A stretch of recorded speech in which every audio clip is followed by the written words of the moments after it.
गंगापूर तालुक्यातील ढोकी शेतशिवार वस्तीवर राहणाऱ्या भीमराव शेजवळ आणि कारभारी शेजवळ या शेतकऱ्यांच्या घरावर 8 ते 10 दरोडेकरांनी दरोडा टाकत धुमाकूळ घालून शेतकरी कुटुंबियांना बेदम मारहाण केली होती आणि त्यानंतर दरोडेखोर पसार झाले होते। सदर घटनेचा MIDC वाळूज पोलीस छत्रपती संभाजीनगर पुणे शाखा तपास करत असताना श्वान पथकाच्या सरस मदतीने दरोडेखोरांच्या मुसक्या आवळण्यात पोलीस प्रशासनाला यश मिळाले आहे।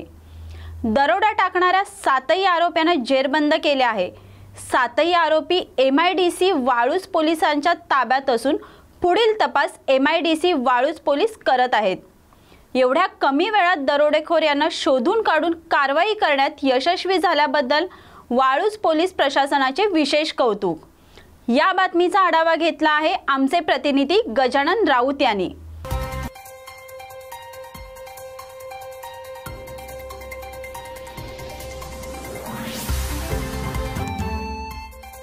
परवा रात्री एक दरोडा झालेला आहे। तर त्या दरोड्याचं वैशिष्ट्य म्हणजे दरोडा झाल्यानंतर टोकी गावातून त्या जवळच्या गावातून जसे गावकरी त्या ठिकाणी पोहोचले तसे हे आरोपी जे आहेत त्या आरोपी 6-7 किलोमीटरवर त्यांच्या राहणाऱ्या वस्तीत त्या ठिकाणी गेलेले आहेत। तर त्या श्वानानं 7 किलोमीटर श्वान पायी जाऊन त्या ठिकाणी त्यांना माग काढलेला आहे।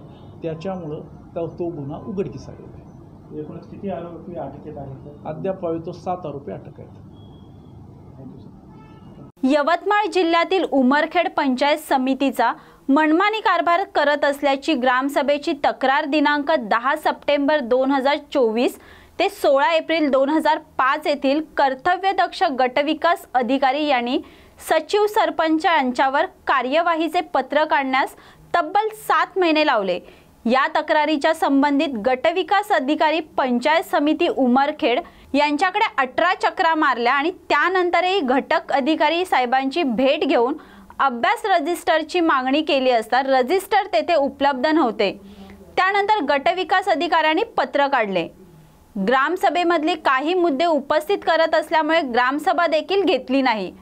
त्यामुळे त्वरित त्यांच्यावर कारवाई करून सचिव ग्रामपंचायत मुळावा विस्तार अधिकारी यांना तात्काळ निलंबित करण्यात यावे। त्याचबरोबर सरपंच उपसरपंच यांना पदमुक्त करण्यात यावे।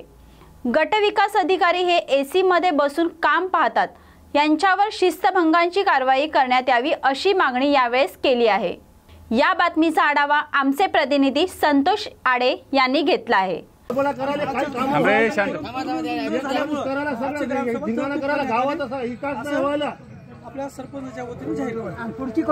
पुढची सांगा ना। नाही ना, आजच जाहीर करा ना। टाइम सगळं अगोदर कळविण्यात येईल। 2 दिवस दौंडी देण्यात येईल। आज नाही का? दौंडी देण्यात येईल ना।